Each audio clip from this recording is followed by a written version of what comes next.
चलो, good morning. Good morning. Charul video on कर लो, हम स्टार्ट करते हैं। अभी तो नहीं, बट हो जाएगी।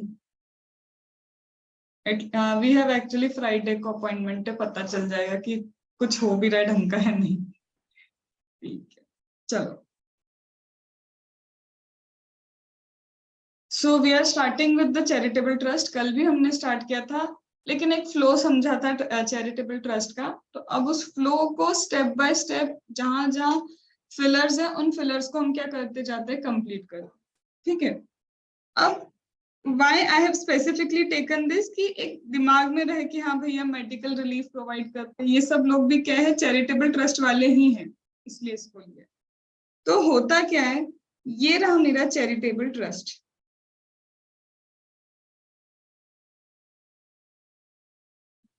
मैम, चैरिटेबल ट्रस्ट का होना ओके क्या, कि सिर्फ अगर मेरा चैरिटेबल ट्रस्ट हो और मैं बोल दूं कि बस, तो नहीं। तो हमने एक चीज सीखी है कि अगर आप एक चैरिटेबल ट्रस्ट हो तो पॉइंट नंबर 1 एक चीज इंपॉर्टेंट होती है, दैट इज योर पर्पस। ठीक है। पर्पस दिया है सेक्शन नंबर 2 सबसेक्शन 15 के अंदर। अगर ये पर्पस के लिए ये ट्रस्ट बना है, ये जो बिल्डिंग है, ये बिल्डिंग वो काम कर रही है जो उस 215 में कहीं पे लिख के रखा है, तो चलो पर्पस वाइज तो आप क्या हो गए, पास हो गए। सेकेंड, मैम पर्पस तो हो गया। सिर्फ सपोज मैंने आज कोई रजिस्ट्रेशन नहीं, यहाँ पे मैं भी तो एजुकेशन प्रोवाइड कर रही हूँ, तो क्या बोल दूं ये चैरिटेबल ट्रस्ट है? ऐसा नहीं चलता है। यहाँ पे सिर्फ पर्पस की जरूरत नहीं है, पर्पस के साथ आई नीड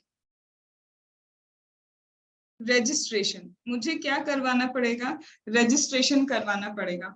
अगर आप इन दो चीजों का कंप्लायंस करते हो तो शायद आपको, अभी भी मैं क्या बोल रही हूँ, मे बी आपको क्या मिलेगा, सेक्शन नंबर 11-12 का एग्जेम्पशन मिलेगा, that is given under trust.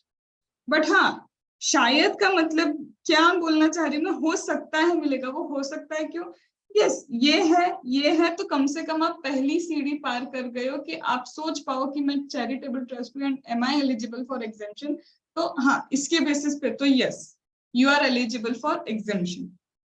अब पहली कहानी हमने किसकी की थी, पहली कहानी हमारी चल रही थी पर्पस से रिलेटेड। हमने कल देखा था कि अगर मैं सिर्फ पर्पस को देखूं तो पर्पस भी कैसा होता है, या तो मैम योगा, याद थोड़ा ज्यादा ये रखना है क्योंकि बाकी तो मुझे पता है कि चैरिटेबल पर्पस होते क्या है, बट फोकस मुझे योगा पे इसलिए रखना है। शायद मैं सोचूं योगा कहाँ से चैरिटेबल पर्पस हो गया, बट ये है। ठीक है। और हमने देखा था सिर्फ ये ही नहीं होता है, इसके अलावा आप चले जाओ, दैट इज स्पेसिफिकली जो मुझे याद रखना है, advancement of general public utility. इस पे मेजर ध्यान मेरा था कल भी, कि मेरे को मेजर ध्यान देना है किस पे, ये advancement of general public utility के ऊपर, कि अगर आप ऐसा कोई काम करते हो तो कुछ तो इसमें अलग दिया हुआ था। ठीक है। इसके अलावा हम जो काम की चीजें, मतलब बोले कि हमको सबको पता है कि ऐसा होता है, अब वो आ गया क्या भाई, एजुकेशन प्रोवाइड करोगे, ये भी तुम्हारा क्या है, चैरिटेबल पर्पस है। मैम रिलीफ दे दे पुअर को, हाँ दे दो, रिलीफ टू पुअर भी क्या है, एजुकेशन पर्पस तुम्हारा चैरिटेबल पर्पस है। मैम मेडिकल, वो भी दे दो, एक ही बात हो गई। मैम इसके अलावा अगर हम प्रिजर्वेशन करते हैं, किस चीज का प्रिजर्वेशन करना है, मॉन्यूमेंट्स का प्रिजर्वेशन कर लो, जो हिस्टोरिकल मॉन्यूमेंट्स है, या फिर प्रिजर्वेशन किसका कर रहे हो, एनवायरमेंट का कर रहे हो। ये सारी चीजें और कुछ नहीं है, सिंपल सिंपल ये भी चैरिटेबल पर्पस है। यहाँ तक बात समझ में। अब बेसिकली मेरा दिमाग जो चल रहा है वो किधर है, कि ये तो चैरिटेबल पर्पस है, लेकिन इसके रिगार्डिंग कुछ तो अलग बात थी, ये कहीं ना कहीं तो अलग था। अब इसके ऊपर हम फोकस करते हैं, इसमें क्या अलग था। तो बोलते हैं कि when it comes to advancement of general public utility, जब आप किसके ऊपर आते हो, advancement of general public utility के ऊपर, तो एक चीज देखो, मेन ऑब्जेक्ट चेक करना कि आपका मेन ऑब्जेक्टिव क्या है ट्रस्ट का, वो ट्रस्ट बना ही क्यों है, what is the main objective of trust, उसको आप चेक करो। क्यों बोल रहे उसको चेक करने को, main objective of the trust को? मेन ऑब्जेक्टिव ऑफ ट्रस्ट इसलिए चेक करने को बोल रहे हैं हम कि अगर मेन ऑब्जेक्टिव सपोज करो योगा है, एजुकेशन है, रिलीफ टू पुअर है, मेडिकल रिलीफ है, मतलब मेन ऑब्जेक्टिव ये नहीं है, advancement of general public utility आपका मेन ऑब्जेक्ट नहीं है। तो अगर एडवांसमेंट आपका मेन ऑब्जेक्ट नहीं है तो यहाँ पे एक रूल था मेरा कि अगर आपको बिजनेस से जो रिसिप्ट हुआ है वो 20% से ज्यादा हुआ है टोटल रिसिप्ट का। मैंने देखा था कि ये जो ट्रस्ट होता है ना, ट्रस्ट को बहुत सारी रिसिप्ट होती है, ये जितनी भी रिसिप्ट हुई है उसका 20% से ज्यादा अगर आपको आपके advancement of general public utility से मिलता है तो मुझे बोला है कि अगर 20% से ज्यादा मिल रहा है तो उस ईयर के लिए इस ट्रस्ट को एग्जेम्पशन नहीं मिलेगा। ठीक है, लेकिन मैम यहाँ पे मेन ऑब्जेक्टिव है ही नहीं हमारा, advancement of general public utility main नहीं है। तो अगर मेन ऑब्जेक्टिव एडवांसमेंट नहीं है तो ये 20% का रूल भी एप्लीकेबल नहीं होता है। लेकिन मैम मेन ऑब्जेक्टिव है मेरा, सिर्फ मेन ऑब्जेक्टिव क्या है, advancement, advancement of general public utility मेरा मेन ऑब्जेक्टिव है, तो यहाँ पे वो 20% वाला रूल एप्लीकेबल होगा, 20% ऑफ टोटल रिसिप्ट। और यहाँ पे ये भी याद रखना, अगर ये रूल एप्लीकेबल होता है तो रजिस्ट्रेशन उस ईयर में कैंसिल नहीं होगा। तुम बिजनेस कर रहे हो, 20% से ज्यादा बिजनेस इनकम से आ रहा है, बोलते रजिस्ट्रेशन नॉट कैंसिल, हम उस ईयर के लिए तुम्हारा रजिस्ट्रेशन कैंसिल नहीं करेंगे, बट एग्जेम्पशन क्या नहीं मिलेगा, एग्जेम्पशन नॉट अलाउड। आगे जाके इसको फिर से लिंक करना है, but at least from the perspective of मेरा पर्पस के इससे देखो कि ये पर्पस में कुछ नया था क्या। तो मेजर चीज मेरे लिए जो पर्पस में है ना वो ये advancement of general public utility, कि अगर मेन ऑब्जेक्टिव आपका अदर देन एडवांसमेंट है तो यहाँ पे 20% वाला क्लॉज एप्लीकेबल ही नहीं होता। बट अगर मेन ऑब्जेक्टिव में आपका जनरल पब्लिक यूटिलिटी है तो आपका 20% वाला क्लॉज एप्लीकेबल होता है, और आपको जितनी भी टोटल रिसिप्ट हुई है ट्रस्ट, अगर 20% या उससे ज्यादा तुमको एडवांसमेंट या जनरल पब्लिक यूटिलिटी से हुई है तो उस ईयर के लिए आप फिर रजिस्ट्रेशन कैंसिल नहीं करते, बट एग्जेम्पशन आपको हम अलाउ नहीं करेंगे। ठीक है, अब इस पे हमने कल क्वेश्चन देख लिया था, शुरू के 2 क्वेश्चन इसी पॉइंट के ऊपर है कि मेन ऑब्जेक्टिव आपका क्या है। तो क्वेश्चन को भी अगर मैं एक बार रिवाइज करूं तो मेन ऑब्जेक्टिव में था, एक जगह था मेन ऑब्जेक्टिव था मेरा रिलीफ टू पुअर, और थोड़ा बहुत उसको एडवांसमेंट का पैसा मिल गया था। तो मेन ऑब्जेक्टिव मेरा रिलीफ टू पुअर है और थोड़ा बहुत एडवांसमेंट का पैसा मिला है, तो मेन ऑब्जेक्टिव के हिसाब से तो मेरे को यहाँ 20% का रूल एप्लीकेबल ही नहीं करना। फिर दूसरा क्वेश्चन था मेन ऑब्जेक्टिव ही मेरा एडवांसमेंट था, तो मैंने बताया था 20% का क्लॉज एप्लीकेबल करना है। फिर एडवांसमेंट में भी उन्होंने दिया था या तो आपकी 140 टोटल रिसिप्ट होगी, और दूसरा केस था 150 करोड़ आपका क्या होगा टोटल रिसिप्ट, और आपको बिजनेस से मिला है यहाँ पे 28 करोड़। ठीक है, और यहाँ पे भी बिजनेस से इन्होंने ले लिया कि चलो आपको मिला है 28 करोड़। यहाँ पे अगर मैं जाऊं इसको 30 करती हूँ, 30 करोड़, तो यहाँ पे मैं जाऊं तो मैम यहाँ तो ग्रेटर देन 20% हो गया, मुझे यहाँ पे क्या करना है, इस ईयर में रजिस्ट्रेशन कैंसिल नहीं होगा लेकिन एग्जेम्पशन नहीं मिलेगा। बट यहाँ पे जाएंगे तो मैम एग्जैक्ट 30 पे आ गए हैं, तो मुझे चेक करना है वहाँ एक्सेस लिखा है या फिर इक्वल टू 20 लिखा है, वहाँ एक्सेस लिखा है, तो यहाँ पे मेरे को कोई दिक्कत नहीं है क्योंकि अभी आप 20 के क्लॉज को क्रॉस नहीं कर रहे। ठीक है, ये यहाँ पे क्या था, क्वेश्चन था। चारुल तुमको हो रहा है, समझ में आ रहा है? Yes ma'am.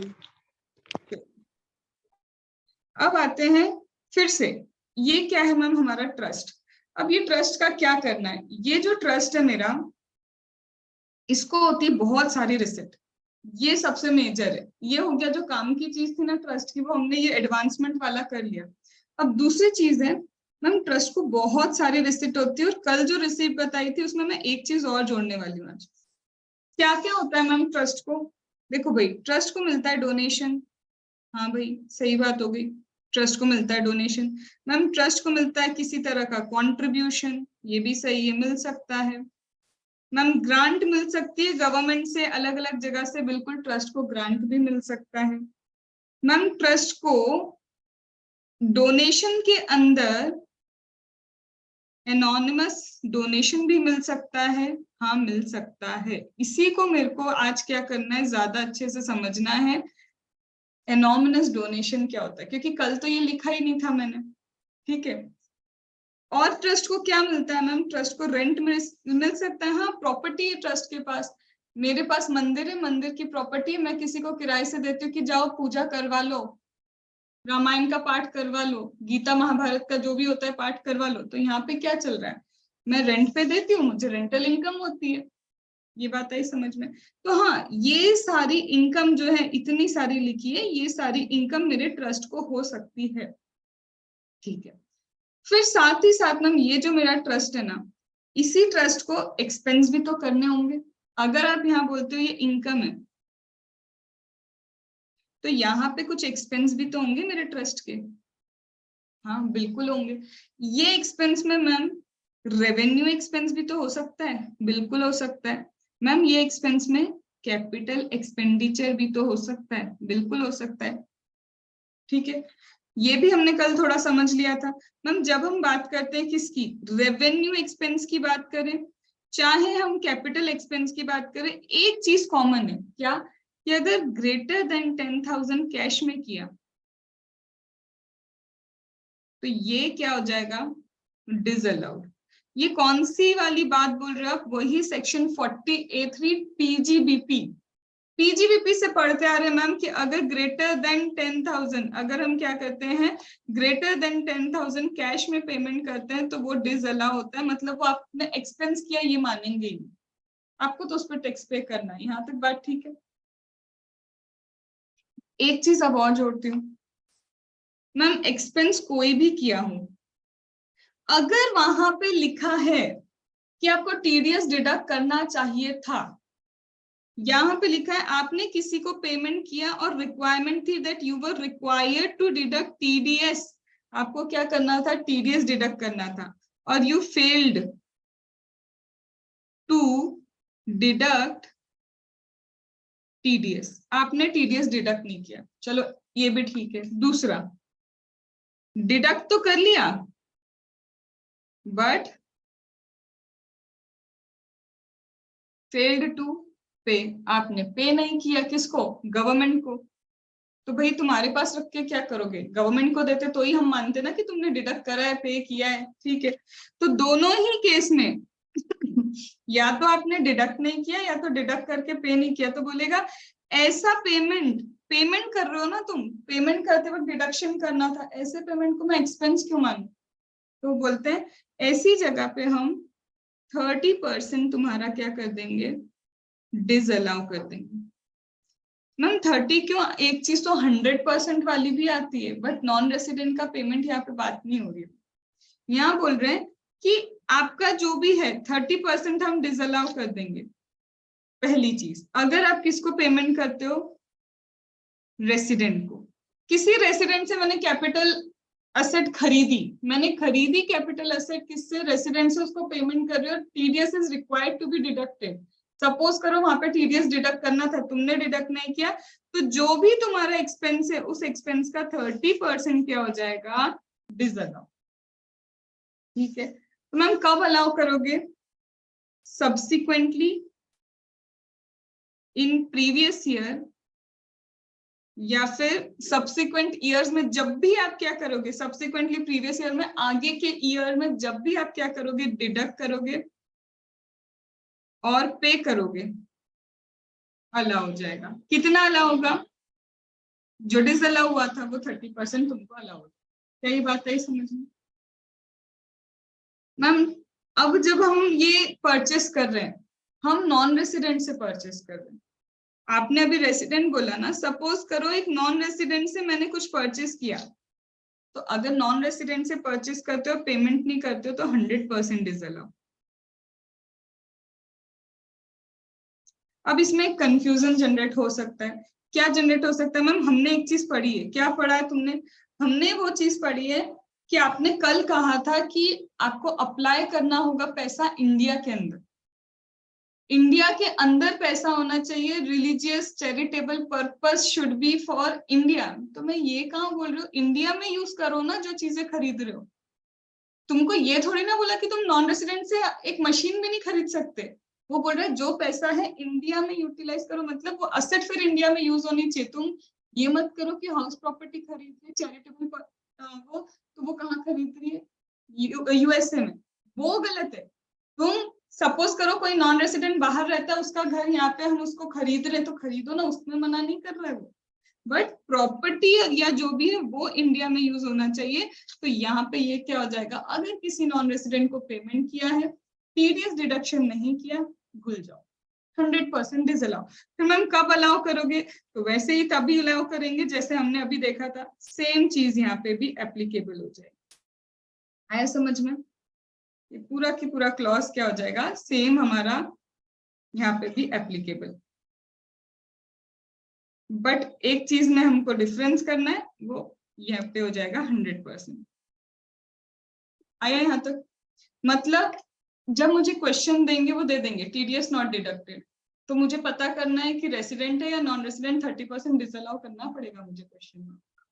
तो अभी तक मेरी बात किसकी चल रही है, मैंने एक्सपेंडिचर की बात की कि ये भाई साहब जब एक्सपेंस करते तो एक एक्सपेंस तो हो गया, चाहे वो रेवेन्यू हो चाहे कैपिटल, वो 10,000 वाला तो सब पे एप्लीकेबल। साथ ही साथ ये टीडीएस वाला कॉन्सेप्ट भी सभी एक्सपेंस पे एप्लीकेबल है, किसी भी तरह का एक्सपेंस हो। अब स्पेसिफिकली हम आते हैं किस पे, कैपिटल एक्सपेंडिचर पे।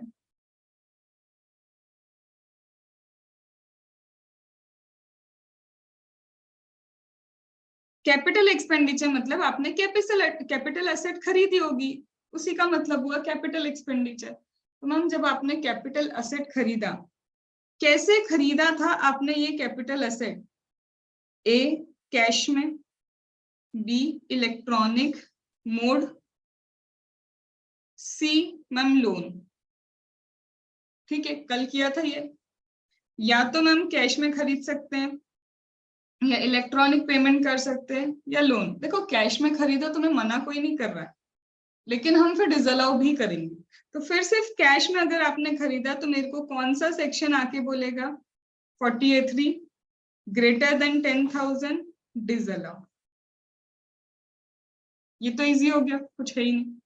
मैम इलेक्ट्रॉनिक मोड में, भाई इलेक्ट्रॉनिक मोड में तुमने पेमेंट किया, इंडिया में यूज करना, बस मेरे को इससे मतलब है, जो कर रहे हो uses for the charitable religious purpose, application India में होना चाहिए उन चीजों का। अगर in India applied, yes, no, ये अलाउ हो जाएगा, कोई बात नहीं, पूरा अप्लाइड मानेंगे कि हाँ भैया तुमने हमारे चैरिटेबल रिलीजियस पर्पस के लिए अप्लाई किया। और अगर इंडिया में यूज नहीं हो रहा तो नॉट अप्लाइड, फिर इस पे टैक्स भरना, कोई एग्जाम्पशन नहीं मिलेगी। यहाँ तक ओके। अब मैम लोन लिया, लोन लिया हमने, अब या तो हम इसको रेगुलर पे करेंगे, या तो हम इसका एनपीए कर देंगे। भाई बात यही होती है कि आज मैंने सपोज करो ये असेट खरीदी, ठीक है, इस असेट को मैं आज खरीद रही हूँ, मैंने बोला मैं चैरिटेबल पर्पस के लिए ही इसको यूज करूंगी, लेकिन मैंने इसको क्या किया, लोन पे लिया है। मुझे क्या, आज तुम लोन पे ले रहे हो, तुम बोल रहे हो इसको अप्लाई किया किस पर्पस के लिए, ये लो चैरिटेबल रिलीजियस पर्पस के लिए अप्लाई किया, मैंने आज उसको 1,00,000 रुपीज में सपोज खरीद लिया। मैम दिक्कत पता है क्या, 1,00,000 का तो आज आपको डिडक्शन पूरा मिल जाएगा, बट हमें क्या पता आप लोन पे करोगे या नहीं करोगे, तो इधर से तो डिडक्शन भी ले लोगे, उधर से तुम पेमेंट भी नहीं करोगे। तो इसीलिए उन्होंने क्या बोला, अगर आप लोन लेते हो रेगुलर पे करते हो, सीधी बात है पेमेंट बेसिस पे एक्सपेंस यहाँ अप्लाइड माना जाएगा। जैसे जैसे पे करते जाओगे अप्लाई अप्लाई अप्लाई, क्योंकि एनपीए करोगे तो कुछ अप्लाइड थोड़ी ना है, तुम इधर से डिडक्शन लो उधर से लोन वाले को पैसा भी नहीं भरोगे तो वो कहाँ का अप्लाइड। आया समझ में। अब ये हो गई मेरी बात किसकी, कैपिटल एक्सपेंडिचर की। ये हो गई हमारी बात किसकी, कैपिटल एक्सपेंडिचर। मतलब मैम एक्सपेंडिचर अभी अभी जैसा सीखा, या तो रेवेन्यू होगा, रेवेन्यू में वो 10,000 वाली बातें होंगी, टीडीएस वाली बातें होंगी, या तो मैम कैपिटल एक्सपेंडिचर होगा। कैपिटल एक्सपेंडिचर में मेन तो तुम्हारा लोन ही है, बाकी और कुछ भी नहीं है। मैम ये भी तो दे सकते हैं, क्या दे सकते हैं कि सपोज करो मशीन खरीदी, हाँ खरीदी मैम, 10 लाख की खरीदी, हाँ खरीदी, out of which 2 lakh paid in cash. ओ, तो क्या हो गया मैम, हम इसमें 8 लाख क्या करेंगे, अलाउ करेंगे, 2 लाख को क्या कर देंगे, डिसअलाउ कर देंगे। ये भी दे सकते हैं। यहाँ तक बात समझ में? तो ये एक्सपेंस रिलेटेड चीजें होंगी। मैम एक चीज बताओ, ये तो हो गया, जितनी तरह की चीजें इन्होंने एक्सपेंस से रिलेटेड बुक में दी है ना, वो खत्म हो गया। मतलब एक्सपेंस में यही मिलेगा तुम्हें, इतना ही। एक चीज और आएगी एक्सपेंस में, जो मैं यहाँ अर्ली मोड पे जानबूझ के बता रही हूँ, और ये मेजर है, और ये चीज बहुत नॉमिनल भी बोल सकती हूँ, लेकिन ये पता नहीं क्यों आगे जाके कंफ्यूजन क्रिएट करती है। तो अभी पहले 2 मिनट में ना इसको सुनना। अब मैम हमने क्या किया, सपोज करो कोई कैपिटल असेट खरीद ली, लेट से मान के चलो कि कहाँ कोई भी एक छोटी सी कैपिटल एसेट ले लेते हैं। ये सपोज करो, मान लो कि ये कोई कैपिटल एसेट है, खरीद ली हमने, ठीक है, ये हो गई हमारी क्या, कैपिटल एसेट। मैम जब इस कैपिटल एसेट को परचेस किया होगा, मेरा वर्ड बहुत ध्यान रखना, कैपिटल एसेट, क्योंकि मैं कैपिटल गेन पे लेके जाऊंगी, ठीक है। मैम जब मैंने इस कैपिटल एसेट को खरीदा होगा, कुछ कॉस्ट ऑफ एक्विजिशन होगा, बिल्कुल होगा, तुमने खरीदा है तो कॉस्ट ऑफ एक्विजिशन है, पॉइंट नंबर 1, ठीक है। सेकंड, मैम इस कैपिटल एसेट को अगर हम सेल कर दें, तो सेल करोगे तो यही करोगे ना, ट्रांसफर प्राइस मतलब sales price minus cost of acquisition, and you will get capital gain या लॉस। लॉस में तो मैं बात नहीं कर रही, मेरी बात ही गेन के ऊपर है। इतना तक समझ में आया? कोई एसेट खरीदी, मैंने उसको क्या कर दिया, सेल कर दिया, ये हो गया मेरा कैपिटल गेन। अब ये क्या बोलता है कि ये जो आपको कैपिटल गेन हुआ है, अगर आप इसे फुल अप्लाई कर देते हो,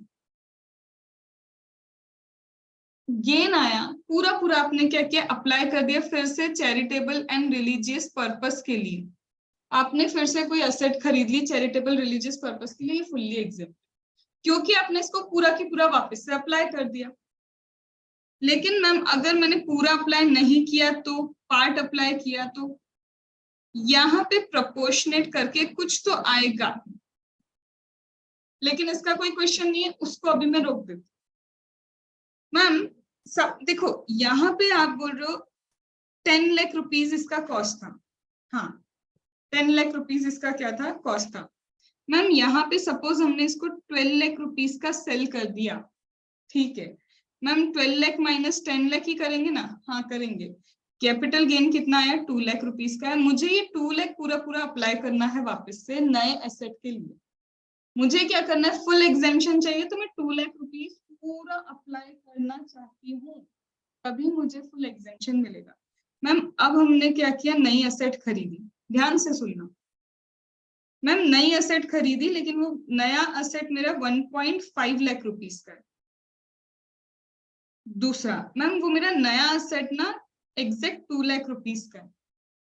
मैम वो मेरा नया एसेट ना 3 लाख रुपीज का है। समझे क्या गड़बड़ हो सकती है? सबसे पहले ये जो तुम कैपिटल गेन की बात करो, मैंने कहा था पूरा अप्लाई कर दो, पूरा की पूरा एग्जाम कर देंगे। पार्ट अप्लाई करने पे मैम क्या करोगे, प्रपोर्शन कैलकुलेशन होगा। लेकिन मैम चलो ये समझ में आया कि आपने कम अप्लाई किया, तो आप प्रपोर्शनेट बताओगे, जब मेरी पुरानी एसेट इतने की थी तो मेरा कैपिटल गेन इतने का, तो नई एसेट मेरी इतने की है तो कैपिटल गेन कितने का, उतना एग्जैक्ट। समझे वो प्रपोर्शनेट मेथड? जब पुरानी एसेट इतने की थी तो कैपिटल गेन इतने का था, तो नई एसेट इतने की है तो कैपिटल गेन कितने का, वो जो कैपिटल गेन है उतना एग्जैक्ट। That is nothing. यहाँ चलेगी मेरी यूनिटरी मेथड। यहाँ तो कोई दिक्कत नहीं है, जिसको हम बार बार बोलते हैं प्रोपोर्शनेट, प्रोपोर्शनेट कुछ नहीं है, वो मेरा यूनिटरी मेथड है क्लास 6 का, ठीक है। मैम 2 लाख पूरा पूरा अप्लाई किया तो कुछ सोचना ही नहीं है ना, फुल एग्जामिशन है भाई। यहां तक बात समझ में? ये क्या है? फुल एग्जामिशन है। मेरे को ना कंफ्यूजन सारी चीजें जो भी है वो क्रिएट कहाँ हो रही है अब। मैम 3 लाख लगाया, इसको थोड़ा बाइफरकेट कर लें अपन। मैम 2 लाख तो समझो आपने ये कैपिटल गेन ही लगा दिया। ये जो कैपिटल गेन था ना, यही तो लगा हुआ है 2 लाख पूरा पूरा। Ma'am what about this extra 1 lakh, कुछ एक्स्ट्रा, इसका क्या करें? देखो ये तो मैं मानती हूँ कि फुल कैपिटल गेन, ऐसा तुमको अलग से करके नहीं देखना, मैं समझाने के लिए इतना बाइफर्केशन कर रही हूँ। ये तो मान लिया कि पूरा कैपिटल गेन लगाया, तो क्या बोलूं? एग्जेम्प्ट बोलो मैम इसको, कि इसको कर दिया इन्होंने एग्जेम्प्ट। बट मैम ये 1 लाख क्या, तुम सोच के देखो। इन्होंने बोला है कोई भी एक्सपेंस अगर तुम चैरिटेबल रिलीजियस पर्पस के लिए करते हो तो ये एक्स्ट्रा क्या है? Expense for the charitable religious purpose. ये एग्जेम्प्ट नहीं पर डिडक्शन मिलेगा ना, क्योंकि तुमने चैरिटेबल रिलीजियस पर्पस के लिए इसको अप्लाई किया है। तो ये क्या है?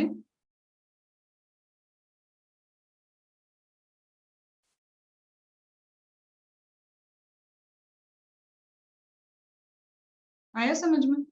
तो ये वैसे डिडक्शन है, ये मैं बोलूंगी इसको एग्जेम्पशन ना बोल के इसको डिडक्ट करना बोलूंगी, लेकिन ये पूरा पूरा क्या हो जाएगा? एग्जेम्प्ट हो जाएगा। ये आगे आएगा क्वेश्चन में लैंड के रूप में, तुम्हें एक क्वेश्चन मिलेगा जिसमें लैंड लिखा होगा, और ये सेम कहानी लैंड के लिए, लैंड का कैपिटल गेन वगैरह सब कैलकुलेशन करना है। पर मैंने इसको कैपिटल एसेट के साथ बताया इसलिए क्योंकि कैपिटल एसेट की दो ही एडजस्टमेंट है। एक जाता है लोन वाला एडजस्टमेंट, अगर लोन पे नहीं किया तो तुमको एग्जेम्पशन नहीं मिलेगी उस पे, मतलब वो डीम टू बी अप्लाइड नहीं माना जाएगा। और दूसरा कैपिटल एसेट का ये एडजस्टमेंट है, that is your capital gain. तो ऐसे मुझे पता होना चाहिए कैपिटल एसेट के रिलेटेड दो ही एडजस्टमेंट आ सकते हैं।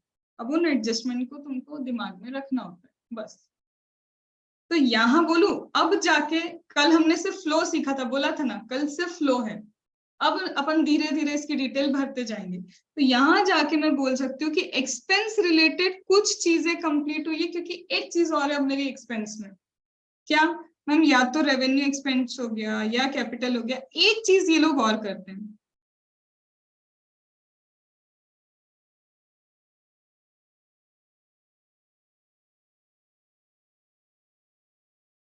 ये लोग किसी और ट्रस्ट को डोनेट करते हैं, इसे भी एक्सपेंस मान सकते हो, हाँ मान सकते हैं। अगर आप किसी और ट्रस्ट को डोनेट करते हो तो वो भी एक तरह का एक्सपेंस है, और वो फुल एग्जेम्प्ट हो सकता है। Deduction is different. ठीक है, मैं बोल रही हूँ एक्सपेंस तो हुआ ना, जब आप किसी और को ट्रस्ट को डोनेशन करते हो वो भी एक तरह का एक्सपेंस है और वो पूरा एग्जेम्प्ट होगा। और तुम मेरी बात समझ ना, exempt income never form part of your total income. अगर कोई चीज एग्जेम्प्ट है तो वो फिर आएगी नहीं टोटल इनकम के कैलकुलेशन में। तो अब इससे रिलेटेड क्या कहानी चलती है वो देखते हैं। तो बोलता है सबसे पहले डोनेशन टू अदर ट्रस्ट। बोलते देखो भाई, तुम अगर डोनेशन कर रहे हो अदर ट्रस्ट को, तो क्या कोई कंडीशन है? कल तुमने रीडिंग की थी, मुझे बताओ कुछ कंडीशन पड़ी थी क्या कल रीडिंग करके? Let me check your reading skills again.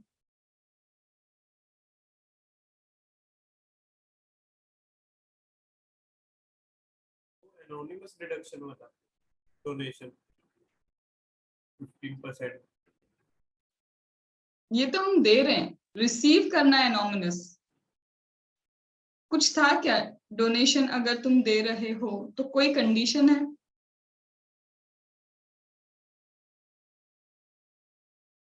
कल रीडिंग तो की थी।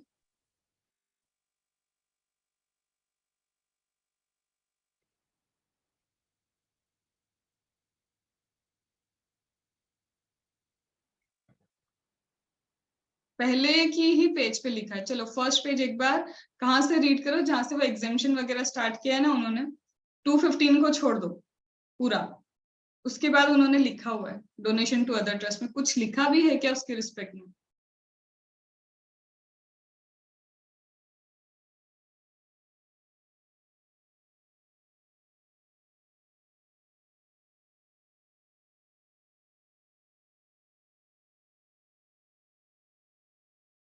पढ़ के बताओ।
Ma'am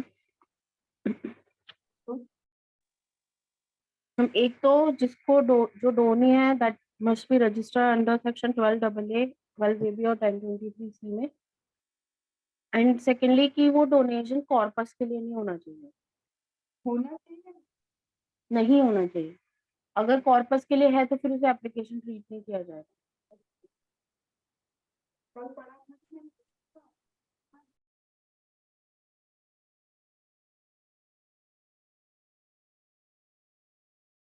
turn the page, page number 202 पे एक्सप्लेनेशन 2 पढ़ो।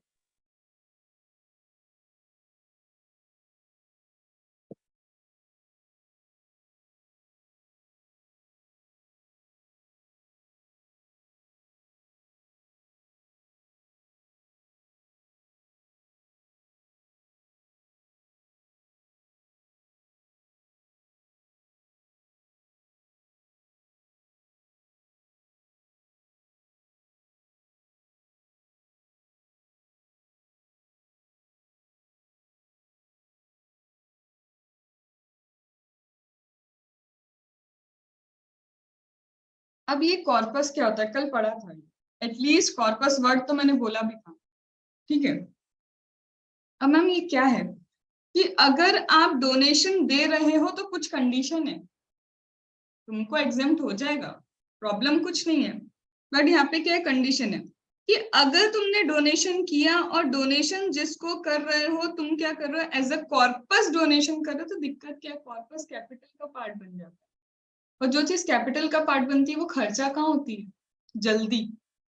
हमको चाहिए था तुम अप्लाई करो, तुम अप्लाई नहीं कर पाए, तुमने किसी और को डोनेशन दिया कि अरे कैपिटल की तरह संभाल के रख ले, ऐसा नहीं चलता है। हम चाहते हैं उसको अप्लाई करो, तुम नहीं कर रहे तो कोई और अप्लाई करेगा, उतना भी चलेगा। तो अगर कॉर्पस की तरह दे रहे हो तो ये तो as a form of capital दे रहे हो ना, और कैपिटल कहाँ खर्चा होती है इतनी जल्दी, तो फिर ये अलाउड नहीं है। बट मैम कॉर्पस नहीं है, मतलब तुम खर्चा नहीं कर रहे, उसको रिसीट हुआ है, तुमने उसको पे किया है, तो उसने क्या किया, दूसरे ट्रस्ट ने रिसीव किया और रिसीव करके उसको अप्लाई करना पड़ेगा in India for charitable religious purpose. तो यहाँ पे क्या हो जाएगा, एग्जिम्ट। आया रीजन, समझे। तुम भी अगर एक ट्रस्ट हो, ठीक है, ये ट्रस्ट 1, ये दूसरा बेचारा ट्रस्ट 2, ठीक है, तुम जो चीज इसको पे कर रहे हो इसके लिए रिसीट है, और रिसीट 15% तो ऐसे ही एग्जेम्प्ट है, 85% इसको भी तो अप्लाई करना पड़ेगा for charitable religious purpose in India. तुमको बोल रहे तुमने पे किया तो तुम्हारे लिए एक्सपेंस है, तो अलाउ करेंगे। अगर तुम इसको बोलते हो कि कॉर्पस की तरह है, तो ये भी तो संभाल के रख रहा है उस पैसे को, खर्चा कहाँ कर रहा है, तो फिर अलाउ नहीं है। बट अगर अदर देन कॉर्पस देते हो तो ठीक है, तुमको भी अलाउ किया एग्जेम्पशन, और वो अगर अप्लाई करेगा तो उसको भी एग्जेम्पशन मिले। डन, ठीक है। अब मैम ये हो गया पूरा पूरा एक्सपेंस खत्म, जितना जो भी एक्सपेंस से रिलेटेड था ना वो खत्म हुआ।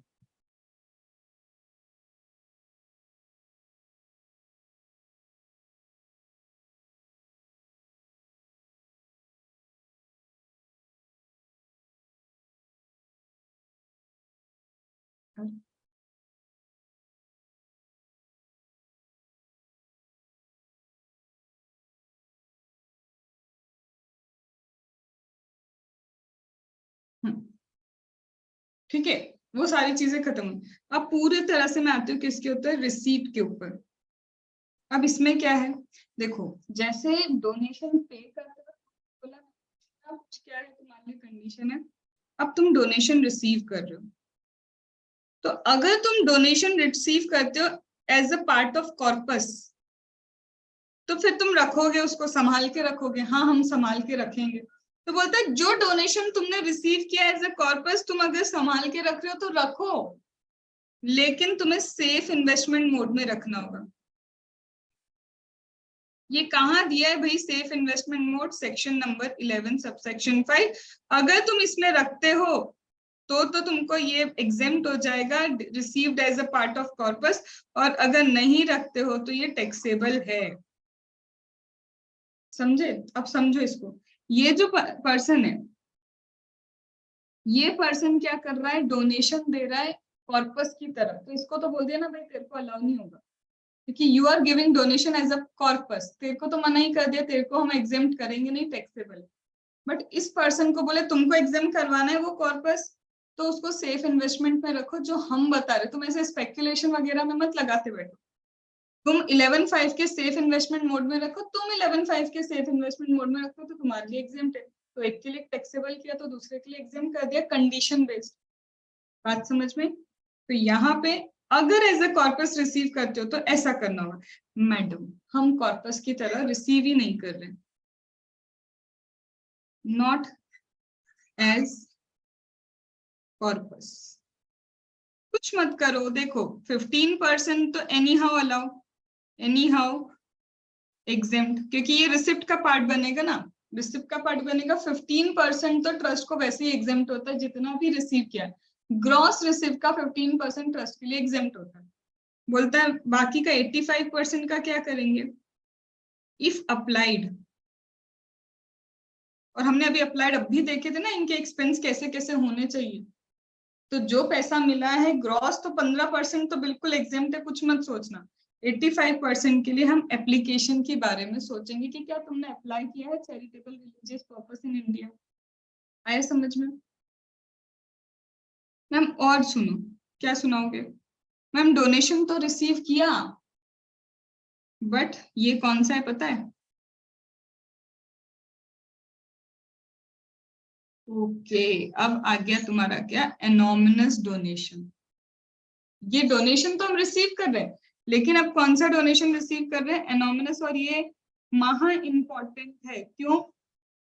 एक भी क्वेश्चन ऐसा नहीं मिलेगा जिसमें इसका एडजस्टमेंट नहीं, हर जगह इसका एडजस्टमेंट है।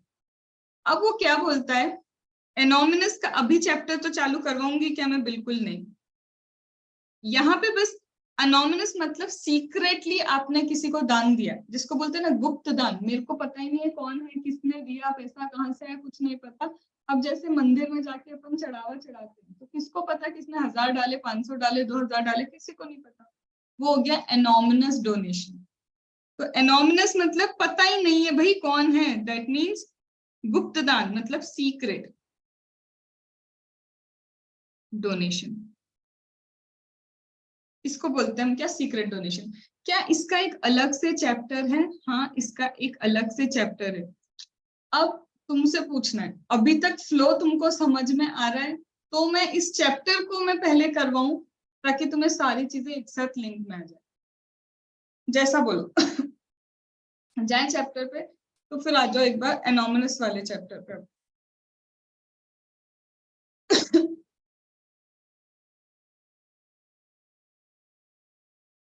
Page number 212।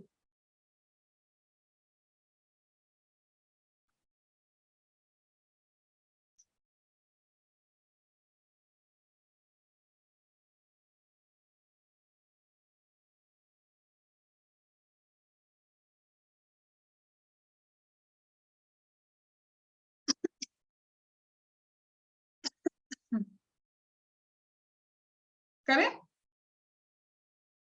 अब देखो, जो भी रिसिप्ट होती है ना मेरे ट्रस्ट को, वो टैक्सेबल होती है स्लैब रेट पे। नॉर्मल रेट्स पे क्या होती है, टैक्सेबल होती है। विनय अब इधर ध्यान पूरा, जो मेरा ट्रस्ट है, कहाँ गया मेरा वो छोटा सा ट्रस्ट? ये जो ट्रस्ट है ना मेरा, इस ट्रस्ट को जो भी इनकम रिसीव होती है इन जनरल स्लैब रेट पे टैक्सेबल होती है, मतलब taxation is on slab rate.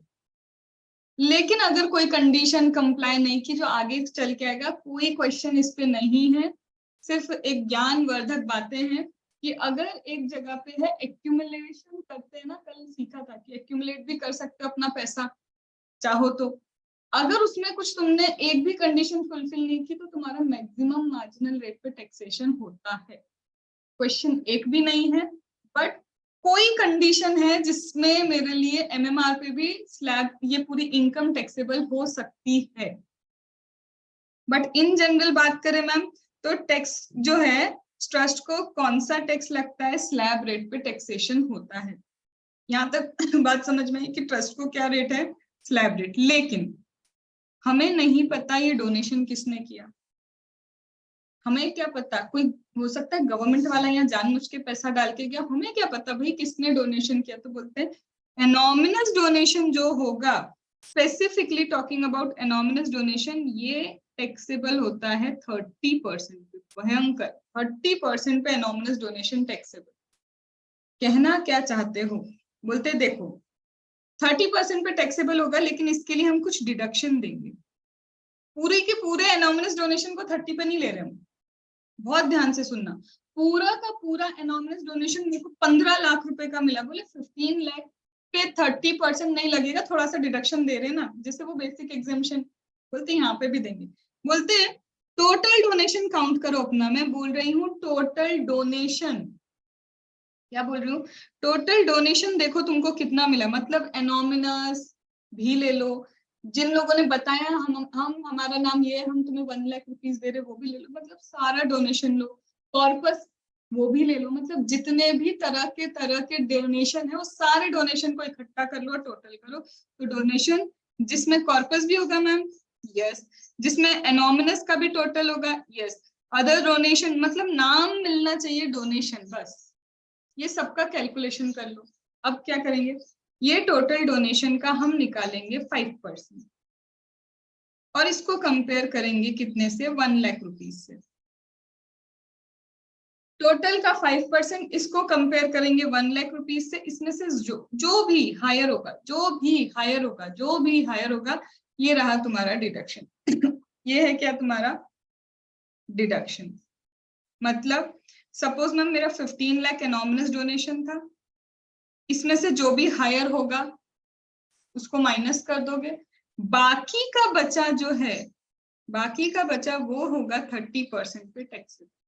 यही तो मतलब निकला ना, जितना एनोमिनस डोनेशन है पूरा 30% पे टैक्सेबल नहीं कर रहे, तुमको ये डिडक्शन देंगे। ये डिडक्शन के लिए पहले पूरा जमाने भर का डोनेशन कैलकुलेशन कर लेना, उसका 5% और 1 लाख विचएवर इज हायर, जो भी आएगा वो मैं यहाँ माइनस करूंगी, और जो भी बैलेंस बचेगा वो बैलेंस 30% पे टैक्सेबल होगा। यहाँ तक बात आई समझ में मैम, दिक्कत हुई क्या, ये 30% पे होगा बैलेंस टैक्सेबल, हाँ जो बैलेंस है ना, बैलेंस तुम्हारा क्या होगा 30% पे टैक्सेबल होगा। बट मैम दिक्कत पता है कहाँ, क्या आप इसको 30% पे कर रही हो, ये एकदम एग्जाम्प्ट हो गया क्या, कुछ भी नहीं, एकदम एग्जाम्प्ट, यही ट्विस्ट है। ये जो तुमने डोनेशन निकाला ना, ये जो तुमने डिडक्शन निकाला, ये नॉर्मल स्लैब पे टैक्स होने जाएगा। हम ये नहीं बोल रहे कि ये टैक्सेबल ही नहीं है, वो टैक्सेबल तो है, लेकिन वो नॉर्मल रेट पे टैक्सेबल होगा। और ये जो बचा कुचा तुम्हारा बैलेंस था ना, इसको हम करेंगे 30% पे टैक्स। और ये हर जगह आता है। अगर ये सारी चीजें तुमको समझ में आ गई तो क्वेश्चन आ जाएंगे, क्योंकि क्वेश्चन में ले देके यही है, तुम जितने क्वेश्चन कर लो, चैरिटेबल ट्रस्ट की एक पेज की एडजस्टमेंट शीट बनती है, मतलब तुम जितने क्वेश्चन पढ़ते जाओगे ना, हर क्वेश्चन में एक नया एडजस्टमेंट आता है, बाकी सब पुराने हो जाते हैं। फिर क्वेश्चन नंबर 2 आए, आधी चीजें कॉमन मिलेगी, एक नया एडजस्टमेंट मिलेगा, तो तुमको किसको हाईलाइट करना है, वो नए नए एडजस्टमेंट को। तुम्हारा एक पेज में तो चैरिटेबल ट्रस्ट के क्वेश्चन खत्म। आया समझ में?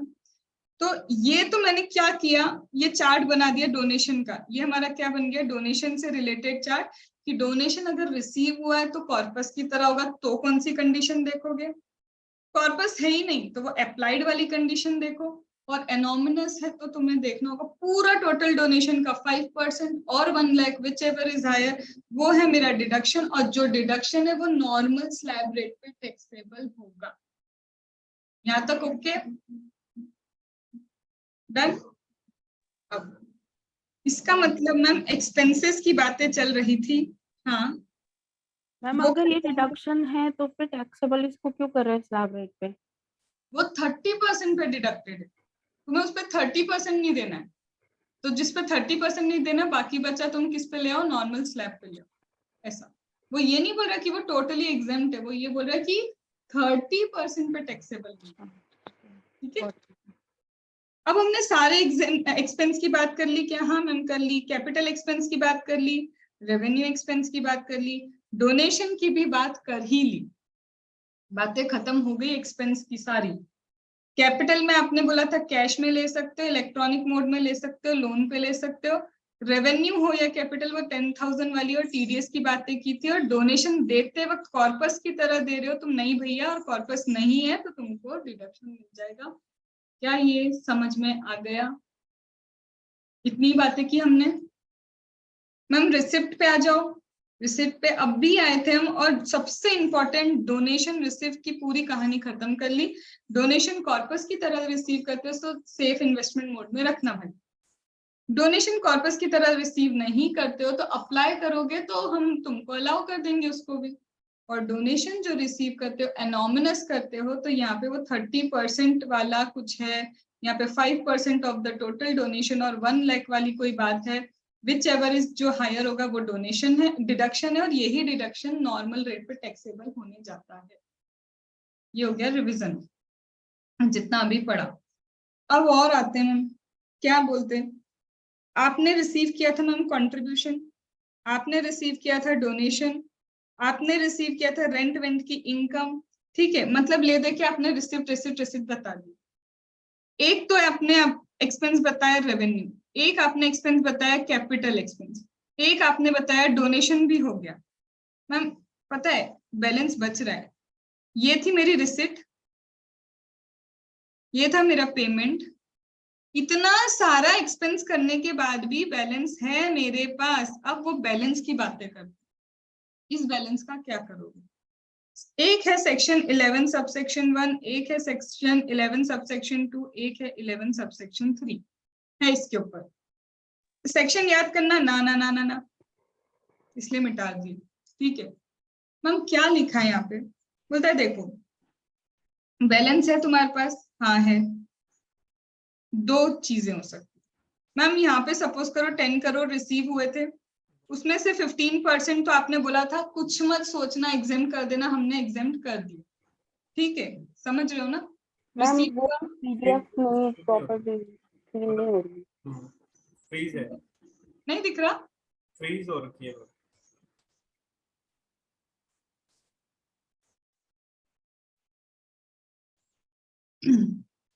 अभी ठीक है। अब मैम 10 करोड़ हमने रिसीव किया, हाँ भैया रिसीव किया। आपने एक चीज सिखाई थी, 15% पे तो दिमाग ही नहीं चलाना, 15% ऑफ द ग्रॉस रिसिप्ट मेरा एग्जेम्प्ट होता है, तो हमने भी एग्जेम्पशन ले लिया। ये हो गया मेरा 8.5 करोड़। क्या यहाँ तक बात ओके है? जितनी करी उतनी है मैम। इस 8.5 करोड़ में सपोज करो 1 करोड़ रेवेन्यू एक्सपेंस कर लिया, सपोज करो मैम 2 करोड़ हमने कौन सा एक्सपेंस कर लिया, ये कैपिटल एक्सपेंस मैम, और सपोज कर लो एक और 1 करोड़ ले लो, 1 करोड़ हमने डोनेशन दे दिया, सारी चीजें ओके होगी, मतलब सब सही है।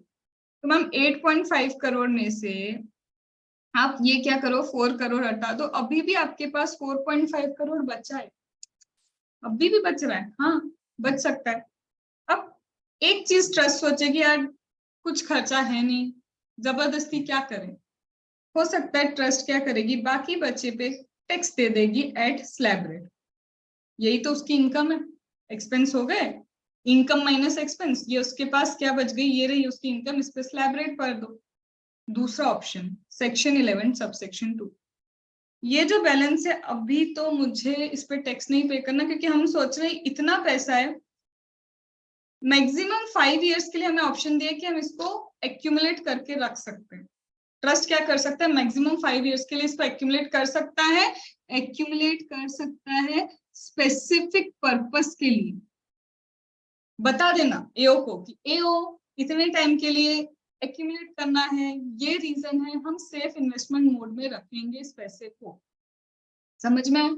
मतलब जरूरी थोड़ा है कि जबरदस्ती इनको टैक्स पे करोगे, इन्होंने ऑप्शन दिया है अपनी गुल्लक में पैसा डाल के जमा करते जाओ, बस वो गुल्लक होनी चाहिए सेफ इन्वेस्टमेंट मोड। और क्यों उसमें पैसा इकट्ठा कर रहे हो, तुमको क्या खरीदना है, उससे लैपटॉप खरीदना है, क्या खरीदना है, एक एग्जांपल दे रही हूँ, जैसे अपन भी इकट्ठा करते ना पैसे बचपन में, तो क्यों किया है बस बता दो अपने पापा को मम्मी को कि इसलिए हम पैसा इकट्ठा कर रहे हैं। और हम यहाँ पे हमारे पापा मम्मी कौन हो गए, वही चल रहा है कि एक्यूमुलेशन कर सकते हैं।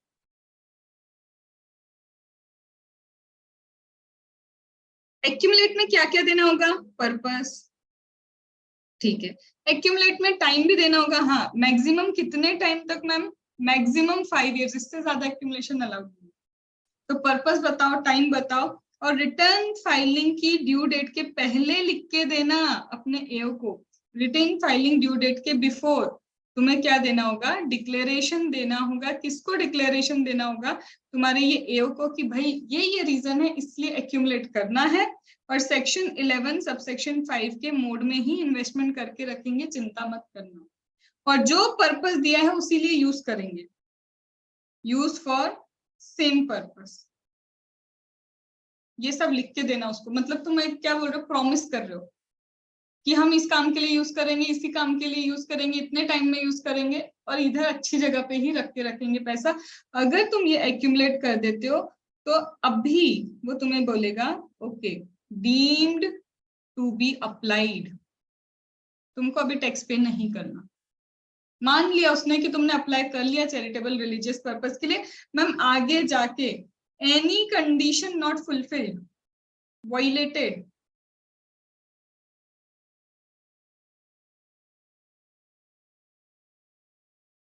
एनी कंडीशन वायलेटेड, तो ये क्या हो जाएगा, टैक्सेबल हो जाएगा।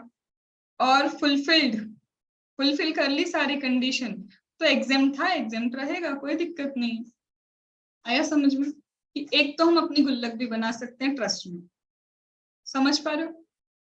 दूसरा मैम, अब जो है ना इनकम आई ट्रस्ट के पास, मैम ट्रस्ट के पास ना 2 मेथड होती है।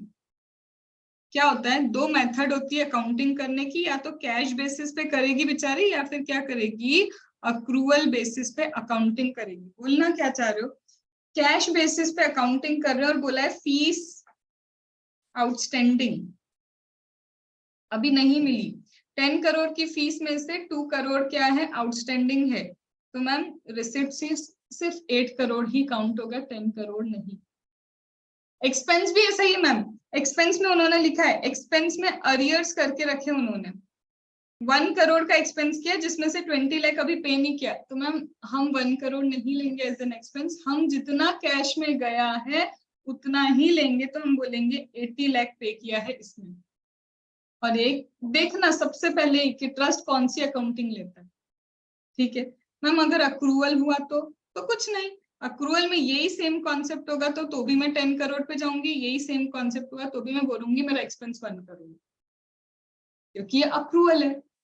तुम क्रेडिट बेसिस पे चीजें ले लेते हो। अब एक्रूवल में एक आता है एडजस्टमेंट।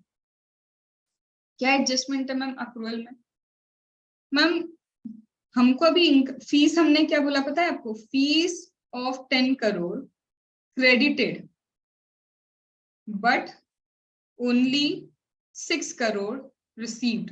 ओहो, क्रेडिट 10 करोड़ कर लिया हमने कि मिलना है मिलना है मिलना है, लेकिन हमारे पास 6 करोड़ ही रिसीव हुआ है।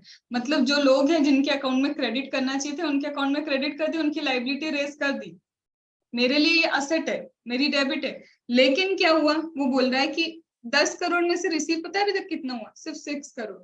अब तुम बताओ तुम्हारे पास पॉकेट में है कितने, तुमको खर्चा कर, तुमने बोला कि मेरे पास आने वाले 50 रुपीज, ठीक है, लेकिन तुमने जो सोच के रखा ना खरीदने के लिए चॉकलेट वो 70 रुपीज की, तो तुम चाह के भी 50 तो एक्सपेंस कर सकते हो, क्योंकि इनकम अभी तक आई कितनी है, 50 रुपीज की।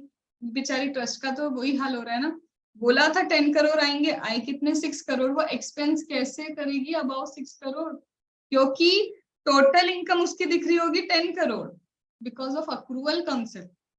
रिसीव हुआ क्या उसको कुछ भी, तो ट्रस्ट को लिख के देना पड़ेगा ना एओ को। क्या लिख के देना पड़ेगा, क्योंकि अक्रूवल बेसिस पे इनकम काउंट हुई है। क्या लिखेगा वो कि अक्रूवल बेसिस पे क्या हुआ है, इनकम उसने काउंट की है जो एक्चुअल में रिसीव ही नहीं हुई, नॉट एक्चुअली रिसीव्ड। तो मैम इससे क्या होगा, एओ को लिख के बता दो कि ये रीजन है कि हम इतना अप्लाई नहीं कर सकते, तुम टैक्स मत कर देना यहाँ पे क्योंकि हम अप्लाई नहीं कर पा रहे, तुम बैलेंस दिखाओगे, हम टैक्स क्यों भरे, अभी तो मिली ही नहीं वो इनकम। तो बोलता है ईयर, या तो जिस ईयर में हमें रिसीव हो जाएगी हम उसको तब यूटिलाइज कर देंगे, बढ़िया, या फिर इमीडिएट सक्सीडिंग रिसिप्ट ईयर, जिस दिन हमें रिसीव हुई ना उसके अगले साल तो हम उसको यूटिलाइज कर ही लेंगे, चिंता मत करना, उसके अगले साल हम क्या कर लेंगे, यूटिलाइज कर लेंगे, इतना टाइम दे दो। तो ये भी अगर तुम एओ को लिख के देते हो कि भाई देख मिला है नहीं कुछ पैसा, जब मिलेगा, अब पता चला वो भी ईयर कौन सा 31 मार्च को दे रहा है वो, तो मैं कैसे यूज करूंगा उसको, तो बोल रहे जब मिलेगा या तो उसी ईयर में यूटिलाइज कर लूंगा, नहीं तो नहीं नेक्स्ट ईयर जो होगा तब तो यूटिलाइज हो ही जाएगा। फिर से ये बोलेगा okay deemed to be applied, ये पैसा भी तुमने क्या कर दिया, अप्लाई कर दिया। डन। अब ये हो गई अक्रूवल का ना। अब दिक्कत पता है क्या है, अब कैश की बात सुनो, ऐसा कैश वैश में कुछ नहीं है, बट हाँ मैम क्या हुआ 31 मार्च को इतना लमसम डोनेशन रिसीव हुआ ना हमको, ईयर एंड में डोनेशन का अमाउंट बढ़ता ही है। तो मैम कोई और रीजन है, एनी अदर रीजन, कोई भी रीजन हो सकता है ये, any other reason due to which Ram, due to which unable to apply, कोई भी रीजन हो सकता है जिसके कारण आप अप्लाई नहीं कर पा रहे। तो हम परेशान है ना कि चाह के भी एप्लीकेशन नहीं कर पा रहे, तो एओ को बोलो ना, फिर से एओ को क्या दो, डिक्लेरेशन, भाई को बता दो कि ये रीजन है भाई इसलिए हम अप्लाई नहीं कर पा रहे। जैसे मेरे को एकदम बल्क डोनेशन मिल गया लास्ट 15 डेज में, कहाँ अप्लाई करूं मैं 15 डेज में, तो उसको बता दो कि कोई कोई रीजन है जिसके कारण हम अप्लाई नहीं कर पा रहे, नेक्स्ट ईयर में अप्लाई कर देंगे, नेक्स्ट ईयर क्या करेंगे, अप्लाई कर देंगे, कोई चिंता नहीं। तो ये भी क्या हो गया, चलेगा। हम बोलेंगे ठीक है ऐसा लिख के दिया है ना, तो डीम टू बी अप्लाइड, और मैम नेक्स्ट ईयर में हमने अप्लाई नहीं किया तो कर देंगे वापस उसको। आई बात समझ में, ठीक है। अब तुम्हें पता है क्या, जो मेजर चीज थी ना मेरे लिए क्वेश्चन करने के लिए, वो यहाँ खत्म हो गई।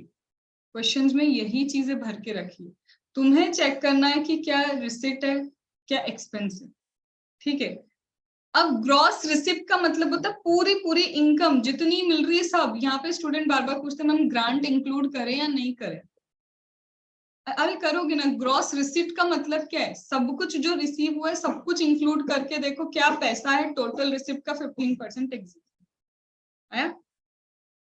अब मैं इसको थ्योरेटिकल कॉन्सेप्ट पे ज्यादा नहीं जा रही हूँ अभी के लिए, अभी अपन इसके क्वेश्चंस देखते हैं कि क्वेश्चन में क्या है, यही सब है क्या, क्योंकि मेजर पता है क्या है। अब तुमको क्वेश्चन करने में कोई दिक्कत नहीं होगी क्योंकि एनॉमनस भी उठा लिया, इसको भी उठा लिया, अब क्वेश्चन तुम आज कर सकते हो।